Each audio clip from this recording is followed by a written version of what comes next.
Fun.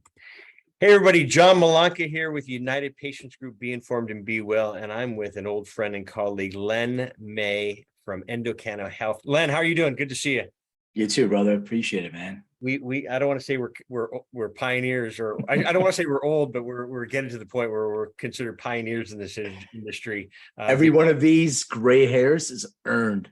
Well, I have, when I don't shave, you do see it like that, and if I didn't have my hair slicked back, you would see the grays in there. But anyway, thanks for being on. Blessings to you, your family, and everything else like that. Endocanna Health. I mean, you've been in this sector, cannabis sector, for quite some time, and you deal with DNA, the body, and the endocannabinoid system, as well as different cannabis varieties when treating different ailments. And so there's a kind of science behind it, but also medical behind it. And so before we get into that, I'm just going to start throwing questions at you. What's your version of the endocannabinoid system? What's your definition, I should say, of the endocannabinoid? Yeah.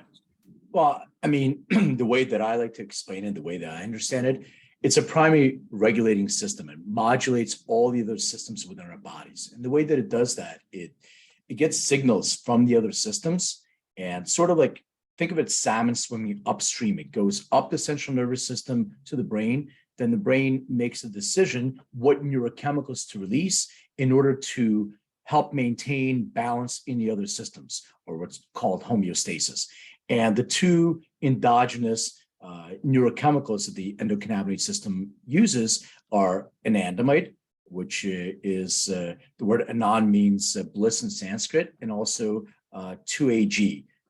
And just in general, the way that it works is when we have a situation maybe of stress, or somebody cuts us off as we're walking down the street, we have all these neurochemicals that are pumped into our bloodstream. We have some dopamine, some adrenaline, some norepinephrine, some cortisol. Then once we realize there's no lion chasing us in the jungle, those neurochemicals start being taken back up, the reuptake process, and then our brain will release those neurochemicals that I mentioned as well. And that's to get us back to that balance and homeostasis. The challenge is we are all individuals. So 99.9% of us are identical. It's a 0.1% that really makes the difference. And in that 0.1%, there are certain enzymes that we have as individuals that may secrete less of our endogenous endocannabinoids than our neighbor next door to us.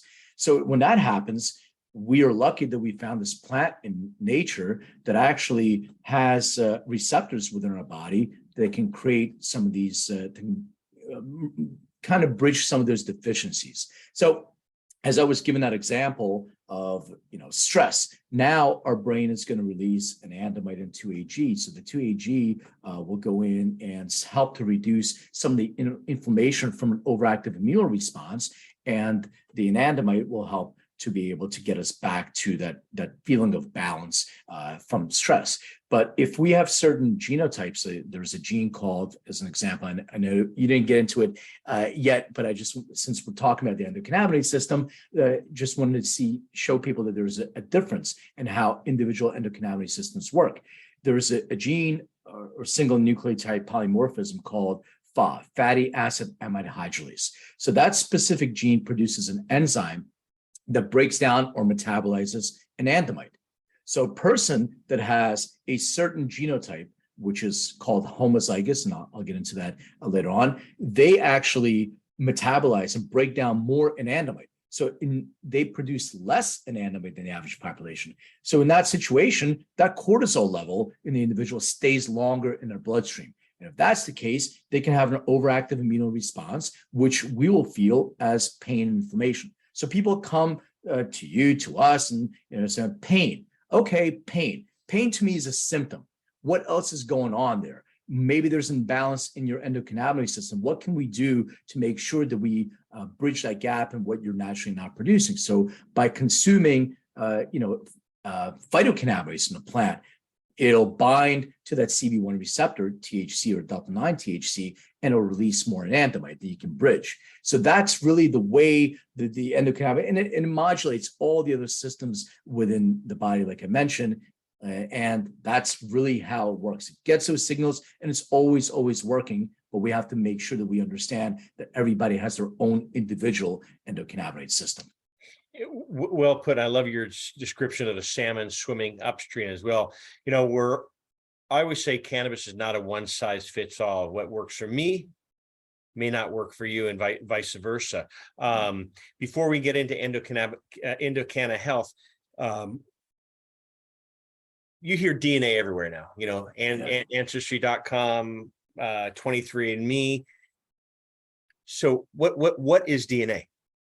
Yeah, DNA is basically our material of life. So when we're born, we get DNA from both our parents, 50% from our mother, 50% from our father.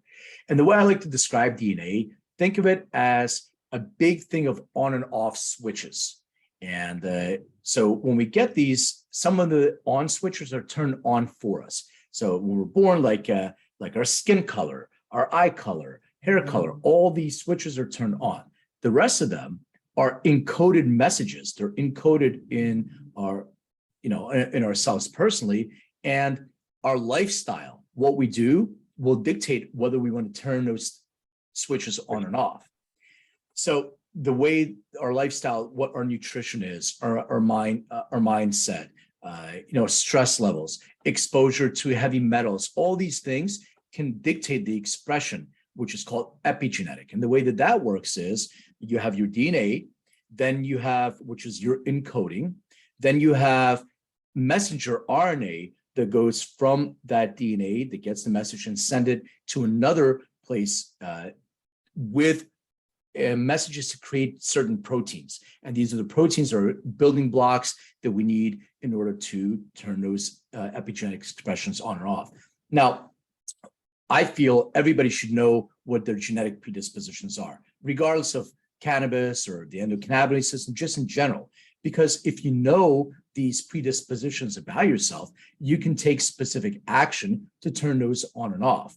And the way DNA communicates to us is like computers have a binary code, ones and zeros, and then we have a user interface on top of that.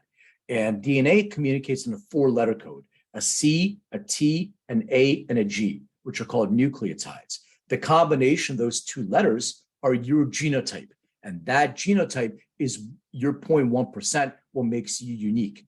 And when you look at a DNA report, they talk about a variant. So a variant is basically what difference do you have in you from the average population. So somebody maybe is more predisposed to X, somebody is maybe less predisposed to X. So it can be examples like if you have a predisposition to alcohol dependence. Well, you may know that about yourself because, grandpa and everybody else down the line, but there is a gene for that. Or maybe even more important, if somebody has a predisposition to opioid dependence. Now you go to your healthcare professional, your pain management specialist, and they give you an opioid. Well, 1 in 4 people may have a predisposition to opioid dependence. And if you're one of them, that can trigger that on switch, and now you're going to have a hard time. So understanding how to navigate through those and avoid those potholes in the road, that's where you're empowered with information. Some things you do want to turn on, and some things you want to keep turned off. If somebody has a predisposition to, cancer, we use this BRCA kind of gene for 50 years, looking at, breast cancer, et cetera. So if you know this about yourself, there's things that you can do. Your DNA is not locked in. It's not your sentence. You can control the epigenetic expression of that when you turn those switches on and off. With this, I'll use Corinne as an example. You knew Corinne, and cancer was in her family. Her mother had it, breast cancer. Her father had cancer a couple times. So is she, that's one thing we always discussed. Is she and her siblings, are they sitting ducks? We stayed on top of this health. We did our blood tests on a regular basis just to see, and I'm a big fan of blood tests, and I've shared this numerous times on a lot of my shows, is, going through a blood test with a naturopathic doctor, and an ND is the acronym. MDs will give you a blood test A through Z. Naturopaths will go A through double Z, and they will see where you're high on, what you're low on, why you're tired, why you're gaining weight, cortisol level, oxygen in your blood. I mean, the first time I did it, they said, I can tell, John, that you're sitting down, because right when we launched United Patient Group 2011, I did my first test. John, I can see you're sitting down because the oxygen in your system. I can tell you're only using half capacity of your lungs. Does your back hurt? Does your hips hurt? And I'm like, I'll be damned. It was because I was sitting down. So the first thing I did, I went and grabbed, a stand-up desk and got back into my workout routine. But we were just so engulfed with starting United Patients Group that I had to rechange myself to get back. And I tested myself a couple months later, and everything was back. So that's why it's really important to stay on top of this. Endocanna Health. Let's talk about, so thanks for endocannabinoid system as well as DNA. So what does Endocanna Health do, not only with DNA, but with patients? Yeah, so the goal of our company, I'll just say, when we met with the FDA, they asked us, what is the purpose of your test? And we said, to help individuals avoid a possible adverse event with their cannabis use. So we're not here to find what cultivar is going to get you the most high and anything that. It's not about that. It's about Grandma Mary, to make sure if she's going to consume cannabis for the side effects of her chemo treatment, we want to make sure that she avoids those adverse events. So the way that it works is, it's a DNA test. When we first started, we did research and we looked at every single gene or single nucleotide polymorphism that is a direct or indirect association with the endocannabinoid system. Once we found all the different SNPs, and we need to make sure that they have a peer-reviewed reference of a PubMed quality or equivalent to, so that everything has to have a reference. Then we approached a company called Illumina, who makes genetic equipment, genetic sequencing and genotyping equipment, and we asked them to make a chip for us. And I'll explain why a chip and how that works. But so they said they have this chip. It's called, it does a global screening. But when we looked at the global screening chip, it was missing a whole bunch of specific endocannabinoid markers. So what we did was we gave them, and we created a custom chip. So we genotype and sequence 675,000 different genes. Right now, they're directly or indirectly associated with the endocannabinoid system. Can you repeat that number? 675,000. And all humans have that many? Well, or you're testing. Good question. We're testing 675,000 now. We just finished our assay to validate a whole genome sequencing. So we're going from 675,000 to 64 million. So it's not even the endocannabinoid system. We're going to be looking at nutrient deficiencies, vitamin deficiencies, anything and everything that we can do in individual skin. What kind of skin conditions are you predisposed to? What topicals may be more aligned with you or not? So all these things, and then disease markers as well. So we have, healthcare professionals that work with us through our clinics, through telemed and in person, and they can talk about specific diseases, which the test currently direct to consumer does not. We talk about symptomatic conditions. So an example would be Parkinson's, let's say.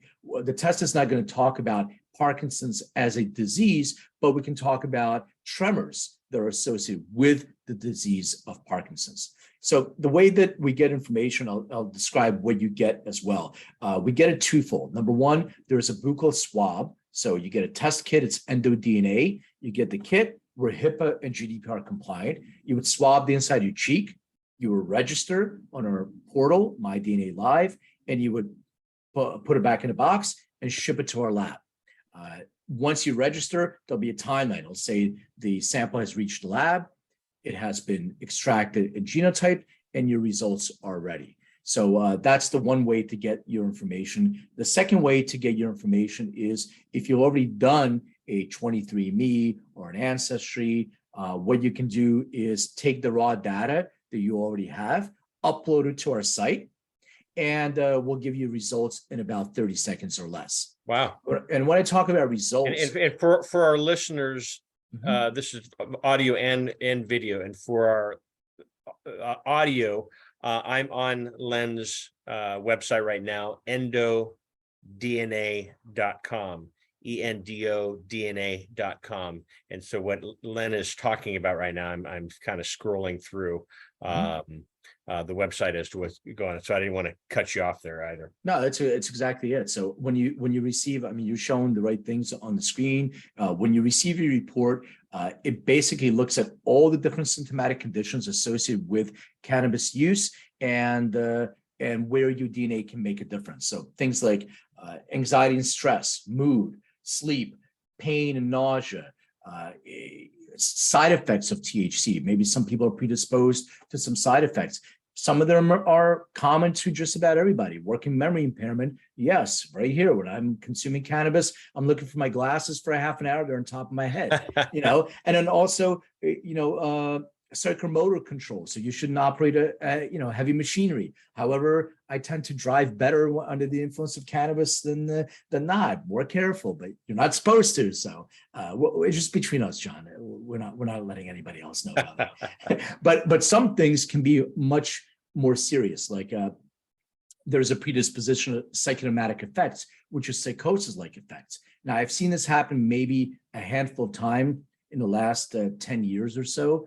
And it's a perfect storm that happens. And the perfect storm is somebody has a predisposition to stress reactivity, PTSD, maybe slow rate of fear extinction. And when they consume an edible, which is a high amount of THC, when it goes through their liver, there may be a poor metabolizer, which is something else that we look at. We look at how you metabolize dosing based on metabolic function. So there are poor metabolites of THC. The liver is going to convert THC to 11-oxyhydroxide delta 9. It's going to go back into your bloodstream, bind to your receptors again, and be 5 to 50 times more powerful. But if you're a poor metabolizer, so number one, it's slower onset. Number two, it can last a lot longer. And if you have these predispositions of stress reactivity, et cetera, now you're having a stressful event. And if you have a predisposition to psychosomatic, which is psychosis-like effects, it can trigger that psychotic episode, which is a dissociative experience. And I've had some people be, hospitalized for that. So the idea is, if you don't know, it's trial and error. But at the very least, you want to make sure that you're looking at something. And the third part of that is drug interaction. So there's different prescription medications. So if I'm looking at the EndoDNA test, there's 3 specific things that you will get from it. Number one, what aligns better with you? What is the cannabinoid and terpene profile that you should be consuming based on your genetic profile and based on symptomatic conditions? Number 2, we're looking at drug-to-drug interaction, supplement to drug interaction. So all these different things, one can be an inhibitor, one can be an inducer. So don't take them at the same time. And the third thing is dosing. How much you should dose. We always were taught, first a low and slow, and we'll still continue to say low and slow, but we were taught about, milligram per kilogram. Well, my business partner and I are physically different. He's a bigger man than me and weighs more and is taller. If he and I both consume exactly the same amount of THC, he will have a much more intense experience than me because I am a normal metabolizer and he's a poor metabolizer. So it does have to do with that. And then from all those things, now that you know your ideal cannabinoid and terpene profile, now you can find products that are more aligned with you based on C of A's of different products and geofencing them as well. So question for you. So I'm 6'1", 195 pounds, and I'm very sensitive to salt, butter, alcohol, cannabis. I mean, I'm the type of guy that can have a glass of wine and be perfectly fine, where I have friends that, drink 3 bottles of wine and they're perfectly fine. And the same thing with cannabis. I have success, with a 2 milligram, 5 milligram. I hear others taking 25, 50, 100. And I'm thinking, boy, oh boy. So with the example you just shared with your business partner there, can you see, with his metabolism being different than yours, can you see if he predisposed of an ailment before it happens? Is this part of what your test can show? Absolutely. Yeah, that's exactly that really can change a lot. I mean, not in all cases. I mean, Corinne and I, like I said, stayed on top of our health. Yeah. When we asked our doctor, please, something's up, they said, come on, guys, you guys are our star patient, our star pupils. You do everything correctly you're supposed to do. And then all the blood tests came back 0 cancer. And it wasn't until 3 or 4 months later when we did an ultrasound is what actually showed it. And they said, holy shit. It's so having something like this for patients, family members, et cetera, doctors, even to share with their patients is really, hate the term game changer, and I'll use it, a game changer, because it can save a lot of people a lot of trouble if it's the type of cannabis they're taking. Cannabis is not a one size fits all, and I'm glad you talked about the drug to drug interactions. I always talk about age, weight, as you're mentioning with your colleague, sensitivities, the stage of the ailment. God forbid, I hope it's not cancer. Other modalities that the patient may be taking, but also drug to drug interactions. And so those are all things. And so that's part of your test. It shows cannabis, and I'll use sleeping pill or aspirin or. Yeah, well, I'll give you an example. So we have over 200 different prescription medications. And now we're adding supplements as well. So when I had COVID, I was taking 14 different supplements at a time. Like, how do I know how these interact? And can I take my CBD with that? And what about my other cannabinoids? So we started digging a little bit deeper. So I'll give you an example, like blood thinner medication. There's a specific interaction with things like warfarin. It can be an inducer. So you have to be really, really careful. Or SSRIs. We get people that contact us all the time. Hey, I want to get off of my antidepressant and I'm taking cannabis. Okay, well, speak to your healthcare professional or speak to one of our healthcare professionals. But we always tell, do not consume your prescription medication together with your phytocannabinoids. Stagger your consumption. How long you stagger for depends on how you metabolize. If you're an ultra rapid metabolizer, I'm an ultra rapid metabolizer of CBD. So, and there's 3 specific enzyme genes. Just for the audience to understand what that means. There's a series of genes called cytochrome P450. So CYP450 create every enzyme that helps us metabolize different things. There's one for lactose. There's one for gluten. CYP2C9 is one for THC. 19 is CBD. 3A4 is CBD and THC together. So when you're consuming an isolated molecule of THC, there's one enzyme that's breaking that down. But if you're combining CBD and THC together, as we would refer to full spectrum, it's a whole different enzyme. So that's why people have different experiences when they consume one molecule versus a whole plant. Yeah, you talk about cannabis as I always talk about cannabis as medicine, but you talk about cannabis as medicine. Now, when you're pairing that with, I'll say, John Smith, or and you're saying, let me do your DNA. Are you pairing it with a strain or formulate? Maybe correct me if I'm wrong. I'm not a big fan of strains because you and I can get a seed from Hawaii, Maui, Wowie. I grow it in Northern California. You grow it in Southern California. Our colleague grows it in Colorado, and someone else grows it in New York. Same seed, or even same clone from the mother. They will all come back different. And so when you're doing these tests, they say, okay, Mary, you're having issues. Go try a Blue Dream strain, or how do you make these recommendations? And it's a great question. I'm not a fan of strains. Dr. Ethan Russo told me multiple times, what does a strain refers to a virus? Why do we call this amazing plant a strain when it's not? Cultivar or a chemical variety, chemovar. But the way that the test comes back, it comes back with a ratio of cannabinoids. Let's say, John Smith, you're better off with a balanced THC to CBD ratio because you have some predispositions. You need an agonist and antagonist of CB1, and then it'll come back with primary and secondary terpene profiles. So maybe linalool and beta-caryophyllene to help take the edge off, and beta-caryophyllene will be something to help with the inflammation. Now, what we do is we run an algorithm. So you also test. So what Len was just talking about, linalool, those are types of terpenes.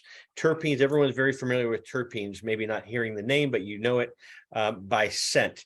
stop and smell the roses. The rose, that the scent that puts off is a terpene. To me, roses bring me back to my grandmother. She grew the most beautiful roses in San Francisco. People were like, how in the heck did you do that? Also, linalool, which is lavender, for calming. Another scent that reminds me of my grandmother. And so they all play a role. And so on your test, your DNA test, do you guys also pinpoint certain terpenes that are beneficial for each patient? Yeah, absolutely. We look at a symptomatic condition, we give you a cannabinoid ratio and a primary and secondary terpene profile.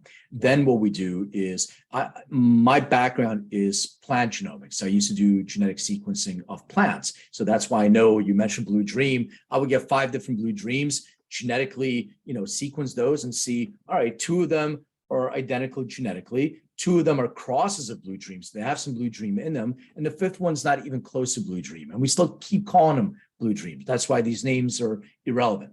Totally. So what we do is we get brands or companies to provide us a third-party C of A, certificate of analysis, which is a test result of their product. We run that through an algorithm, and it will show you what the percentage of match of that product is based on your genetic profile. So for John Smith, and it could be flower too, but tinctures are probably the best way to be able to deliver some of that therapeutic medicine, because you can get really precise with your ratios. It's very, as you mentioned, it's difficult because genetics drift in flower, but at the very least, if flower is your thing, then at the very least, you can see, okay, well, let me find flower that has dominant linalool and beta-carotene alpha. What are the different cultivars or chemical varieties associated with that? And then we show you the percentage of match for those specific products. Maybe this is a 70% match. We geofence where you can find that product. What's the dispensary closest to you? And then we have a feedback loop mechanism. So the feedback loop on efficacy works 2 ways. Number 1, we have patient-reported outcome. So patients will come back once a month, speak to their care counselor, let us know. But more importantly, which creates a little bit of friction, because every single time somebody wants to report something, we always found somebody's feeling better, they're not incentivized to report. But we also provide, we have a biometric device, an integration with biometric devices. So we have our own device called the Endo device. Right on. And we also we integrate with Fitbit and Aura, et cetera, and we can provide you frictionless feedback. We can measure the things that we talked about, like blood oxygen level, heart rate variability, heart elasticity, all these different things. And we can measure the formulation that you got or was suggested for you. What's the efficacy of that? And we can modify that on a monthly basis, depending on how it's working for you. In addition, that data goes into the cloud. We use machine learning to make better predictive inferences, and we can make better predictive suggestions for more individuals that are archetypical. So somebody like John Smith, all right, that worked for John with his DNA. Maybe there's 10 other people that are similar height, weight, all these other things, genotype, and they've taken this formulation and it worked for them. So this is how the ecosystem evolves. Wow. You talk about precise medicine. Can you go further into that? And so talking about the different ratios as well as the terpenes specifically designed that's coming off these tests. And so can you go more into the precision medicine and then also the biometrics as well? Precision medicine, the way we look at precision medicine, when you deal with our healthcare professionals, you mentioned blood work. So blood work is a moment in time. So what we want to do is we want to take blood work and we want to add to that. We want to look at your genetic predisposition. We want to look at your biometric feedback. We want to look at maybe you have disease predispositions, and the protocol that is suggested for you based on all these different labs is specific to you. So like if you have some sort of nutrient deficiencies, let's say you're low in iron or you're low in calcium, or you have some vitamin deficiencies, vitamin D, vitamin C, we can suggest supplementation of that, and it can be delivered in intravenously, for instance. So you have your own personalized IV treatment protocol for you based on what you're lacking right now. Also based on maybe hormone levels as well. So we have our clinic looks at hormone levels. Some people, as men age, and I'll speak for me, once you get past 50, well, you have to look at your hormone levels. What's going on Is there anything that I need to supplement for? So you have bioidentical personalized hormone level adjustments as well. And then other adjunct products that you can look at. So the precision medicine is specific to a disease predisposition or predisposition to other things that you may be symptomatic of, and has a completely personalized protocol that's being measured on an ongoing basis with that patient reported outcome and biometric feedback. And when I'm talking about biometric feedback, I'm talking about like what the device I'm speaking about, or people know like Fitbit and everything else. So yes, it measures your steps, but also it can measure your blood oxygen level. It can measure heart rate variability. But more importantly, we have these isolated lab setups. So sleep, for instance. So we have a lot of people coming to us with sleep, with pain. With pain. They're saying, oh, I'm having some pain. I can't, but when we communicate to them, we ask them, how is your sleep?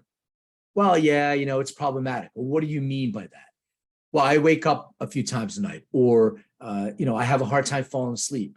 So sleep quality is really important. So what we would do is measure your alpha, your theta. What are the sleep quality that you're getting? And we'll plot that over time and see if the protocol that you're consuming is actually helping you with sleep recovery. And if that's the case, then it may be your daytime protocol, your anxiety, your stress, your mood may be affected there. You'll get off this hamster wheel. And the pain level can be caused, and I'm not saying it is specifically, but it may be caused from that cortisol release. So if you're stressed during the day, you have all this cortisol, you have an overactive immune response. Oh, my neck hurts, my back hurts, my knees hurt. Well, are you dealing with your stress levels? Well, how are you sleeping? So it's a completely personalized approach to medicine. Everything you're talking about, we have a lot of patients that will call and they say, I have an issue with sleep, pain, depression, anxiety, et cetera, et cetera, et cetera.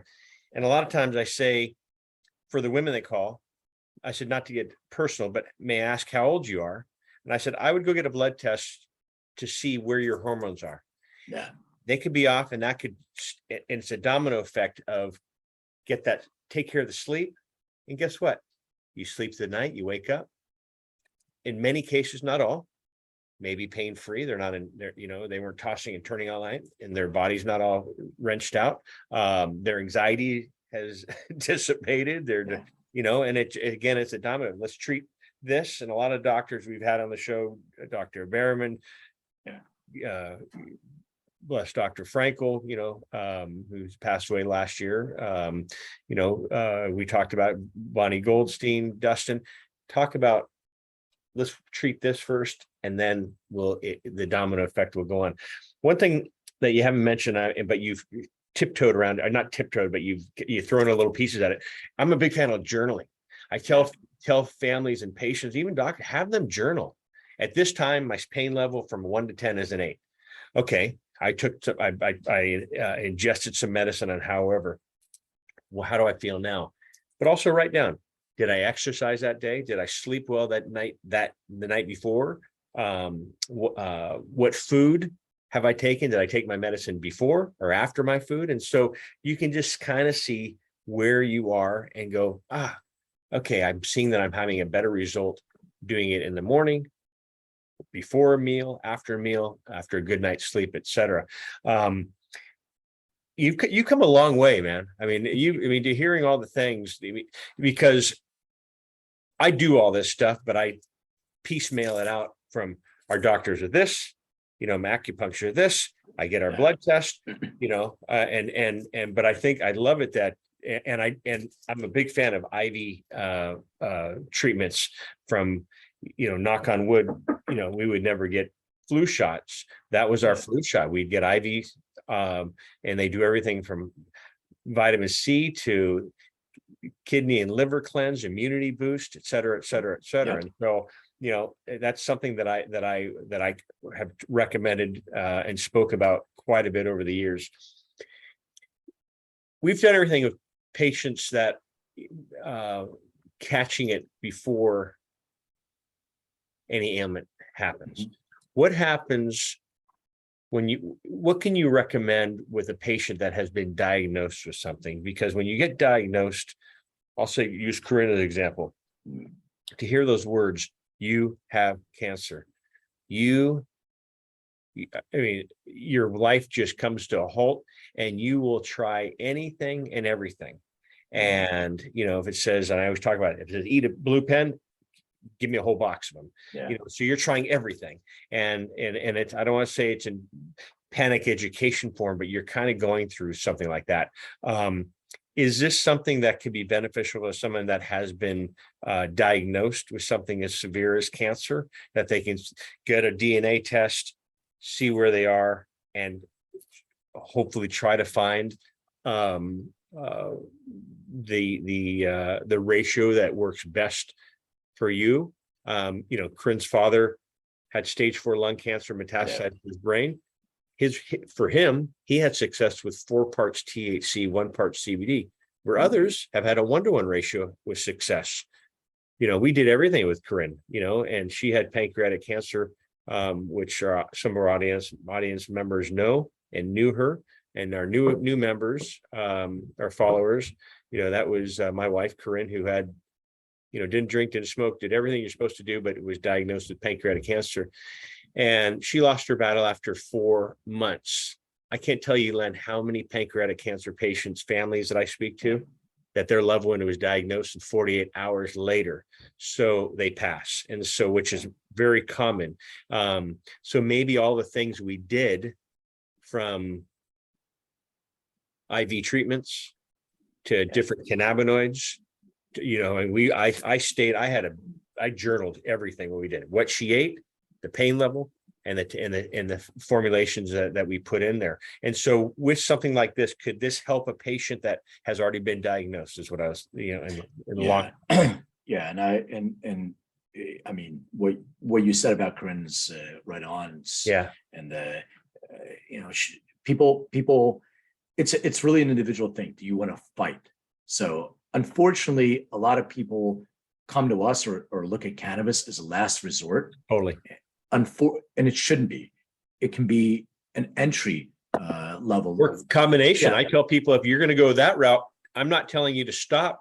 You can incorporate cannabis. It's not going to zero out the chemoradiation that you're doing. 100%. It could be beneficial for sleep, mood, appetite, pain relief, and as well as healing. Yeah, and there are studies that you can find on PubMed that show chemo with phytocannabinoid treatment is more efficacious than each one of them alone. Yeah. So yeah, absolutely.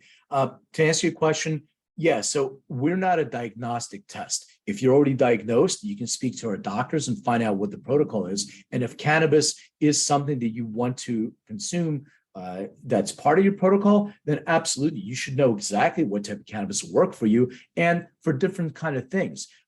Some of them can be the anxiety, the stress and anxiety you have to deal with getting that diagnosis. Let's see what we can do to find something calming. You don't want to consume something that's actually going to exacerbate that stress level. You want something that's calming. And once you find those things and start addressing those things, help your body to heal.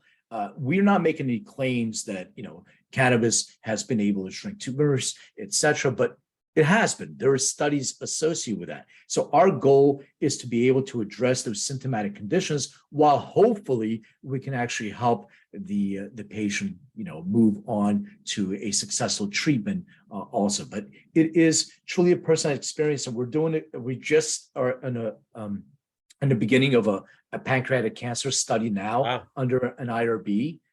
So with a doctor group out on the East Coast, and we'll be speaking and publishing on that as well. We're in a phase 2 clinical trial with Harvard Medical on the association of anxiety and how cannabis can address anxiety stress. We just completed a study at CU Boulder on the correlation between stress and pain and how cannabis can support with that also. So there's so many different factors. But once again, it is a personalized experience. It's not a panacea. It's not like, oh, I have something, I'm going to just, consume some cannabis and it's all goes away. It's all the things that you just talked about, John. It's being able to know yourself, take good care of yourself, put good things in your body, put good things in your mind, control your stress levels, reduce your exposure to mercury, heavy metals, all these different things, and monitor yourself. The more you know about yourself, the more empowered you are to make those smart decisions in your own personalized health and wellness.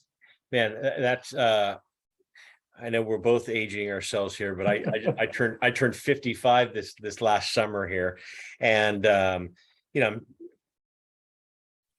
I'm a big fan of supplements, and I've taken supplements for years.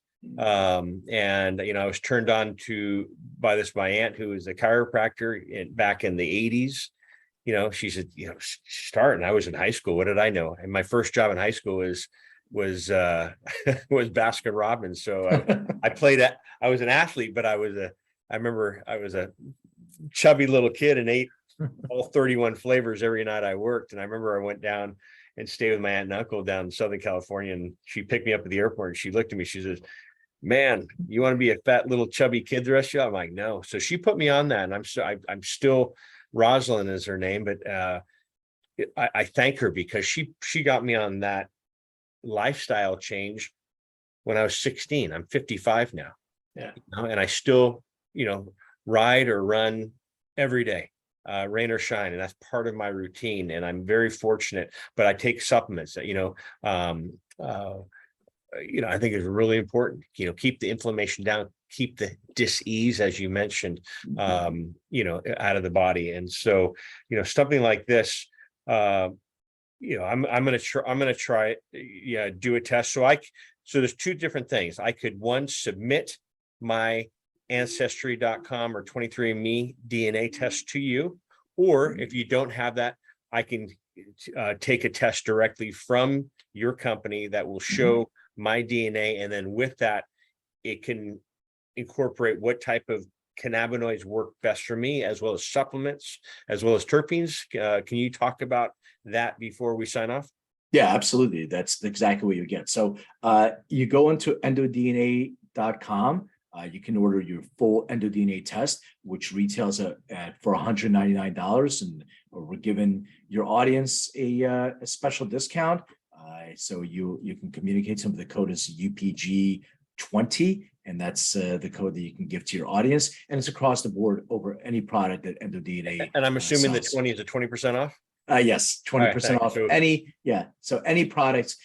And then the second way is if somebody's taking a 23andMe ancestry, my family tree DNA, you can download your own data file, upload it to us. It's $49.95 retail, and you get your results instantaneously within 30 seconds or less. Wow. It'll go through a personalized wellness plan. It'll have a health profile, which will give us a baseline, and we can measure against that health profile. It'll give you your report on all the different symptomatic conditions, your personalized wellness plan on sleep, pain, anxiety, mood, cognitive function, etc., all the way to a cannabinoid and terpene ratio. And then in the marketplace, it'll show you products that are more aligned with you. And then you can, if you choose to speak to our care counselor or one of our physicians, we can talk about all the other things that we discussed: supplementation, personalized supplementation, hormones, all those other things, and biometric feedback.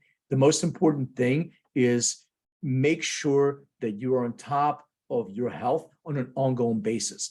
One last example, really, really quick. So I hate blood tests. I am all tattooed, so needles don't bother me.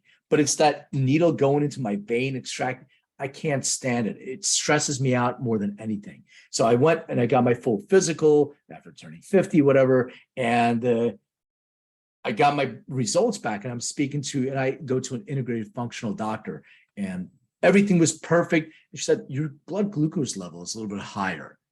And she goes, "It might be due to stress, but if you're really concerned about, wear a glucose monitor and see if there's any changes." And this is why I want to bring this example, because when I wore a glucose monitor for 2 weeks, everything was cool. I mean, one time I had a Starbucks drink that I think had more sugar and it spiked my glucose level. But because when I did my blood work, it was a moment in time, the cortisol level of stress was released. It actually accelerated more blood glucose. So it showed it up on a test. But if after I looked at it for the next several weeks, when we looked at it again, it was fine and normal. So these things you have to be on top of it on an ongoing Why? basis. Because you were aware of it? Yeah, because I was super stressed. Yeah. If you want to hear a funny last story, so I'm getting my blood work done. I told the doctor I don't do really well with blood work. You got to lay me down. Start seeing stars. I've never actually physically passed out, but I was close. So I come in the morning. They said don't eat or drink. Right, that's what I heard always in my life. So I come in. I sit down in this kind of lounge chair. And she's like, "Are you ready? Did you have anything to eat?" I said, "No." "Did you have anything to drink?" I said, "No." She goes, "No, you're supposed to drink water." I said, "What do you mean? Nobody ever told me." She goes, "Well, have some water because it thins out your blood." So she gave me like a little tiny bottle. I drank that down, and we're talking. She starts going, "It's fine, doesn't hurt." And we're talking, and all of a sudden, I can't hear what she's saying to me anymore. And I hear in the background, "Hey," and she's calling somebody else to come help. And they run over, and then I kind of come through it, and I'm like, "What's going on?" She goes, "Oh, I think you were out of it a little bit." I'm like, "Oh, let us give you some juice." So she gave me some juice. I'm drinking some juice. I'm like, "Oh, okay, I'm feeling better now. I'm good." She goes, "Okay, we'll continue." So she had to stop getting my blood. I had to go redo it again. Oh, So no. yes, I was super stressed. So that cortisol level accelerated the amount of It's funny. Yesterday I did my blood test, and they did 33 panels, and I laughed because the very last one here Yeah. says cortisol. Yeah. So after reading Yeah. all these things, so I was in there, and even the lady that took my blood yesterday, she's like, "Oh my God." I said, "I know." So she printed out 33 labels, and I said, "Well, at least you'll never forget," because she went right down John Malunka, John Malunka, John Malunka, John Malunka, and she wanted to make sure that I could see all that. And I go, "Well, at least you won't forget me." Huh? She goes, I won't forget you." But anyway, Len, I appreciate you coming on. Again, you've been a fan of United Patient Group, the show, and what we've done over the years, even with the Sacred Plant. We did things in Dr. Frankel's office, and so I love where you started and where you're going. I mean, congratulations. I'm a big fan of people having success in whatever they're doing, but to do this, and like I said, everything you're doing, I've piecemealed out, and now knowing that you can do that. And so again, for our audience, and thank you, Len, for that, the code 20% off code is UPG20. Len is always available, I should say, or he's reachable, I should say. They do have great customer service. People answer emails, phone calls, etc. over there. And so you can find Len at Endocanna Health, but the website is endodna.com, endodna.com. Any parting words for our audience? This is great, man. I just miss seeing your face. It's great to catch up like this. And good to catch up. I mean, I'm grateful to have people in this industry that are here and doing things for the right reasons. We're in a really weird time right now. And, as a company was raising our Series B, you get to see a whole new breed of cannabis people. And it's interesting, the people that have been in it for so long that have alignment of mission and the new people that are coming into the industry. So I appreciate you. I have a lot of love for you. And I thank you so much for having me on. Right back at you too. So everyone, Len May, this is John Malunka with the United Patient Group. Be informed and be well, and we'll see you soon. Have a great day, everyone. Bye-bye.